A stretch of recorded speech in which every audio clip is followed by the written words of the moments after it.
So, in this video, I'm going to talk about week 9 of the paint challenge. Okay, let's go.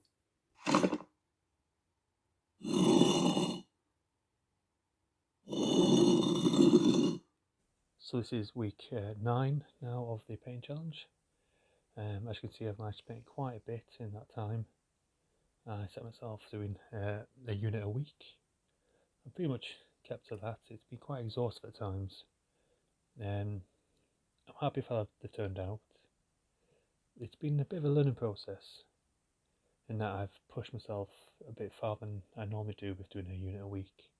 I think in future I'll probably go for a unit every 2 weeks if I'm doing a paint challenge again. Like I said, being in this Undead Army's been sat in a box unassembled for quite some time, and I really wanted to use this opportunity to get it painted. I've still got a few more to go. I've still got 40 zombies to paint and 20 more Revenant Cavalry and 20 more Revenant on foot. But I think the Undead Army is getting close to completion now. Having done this, it's given me a chance to reflect on painting as a part of the hobby. And this is one thing that actually got me into doing these videos, was to promote myself to paint my models. I'm not the best painter in the world. I'm happy with a base coat and a wash. I rarely do highlights. For me, it's more about the 3-foot rule, that if I put the model down on the table, does it look good from me stood up playing with the miniature?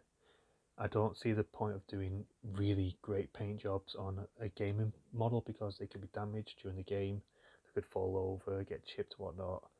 And there's also the risk of transporting such beautiful paint miniatures to wherever you play your games. They could get damaged in transport, and then that's just really disheartening. So I'd rather paint to a standard where everything's decent enough to put on the table and not feel intimidated. And that's another thing that it's made me realise about painting miniatures in all this. You should never judge yourself based on other people's paint standards. Paint your miniatures because you want to paint them, and paint them because you feel happy painting them and you get to a standard that you like. It's just, these are your miniatures. Honestly, I think that even a badly painted model is better than an unpainted model. That person has shown commitment and effort, and we all start somewhere. And that person may have physical issues that makes them hard to paint for them. So ultimately, paint your miniatures for you and not to please other people's standards. Because if you do that, you'll never live up to that, and you'll always feel like you're cutting yourself short there, because it's your miniatures at the end of the day, as I say. And we don't start off perfect. It's practice. You have to keep going at it and keep getting better. And you can look back and go, wow, look how I've improved. So anyway, it's been a bit of a ramble, this video. Just want to show the army that I've painted in, I think, about 2 months now, and how it's given me some thoughts about painting. But ultimately, I am happy with the overall effect of an army. I think you can spend so much time on doing one miniature and not doing the whole army as a whole, and it just looks a bit, having one great painted miniature in place of, say, a full unit looks a bit weird. So I think I'm happy with how this army turned out, and hopefully now the pandemic's started to be a bit under control. Actually, hope we get some games in the near future and get some battle reports in, and you'll be able to see this army in action.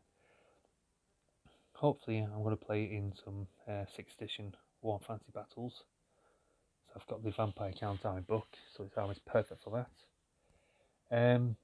Yeah, so if you enjoyed the video, please leave a comment below, and as always, I'll catch you later.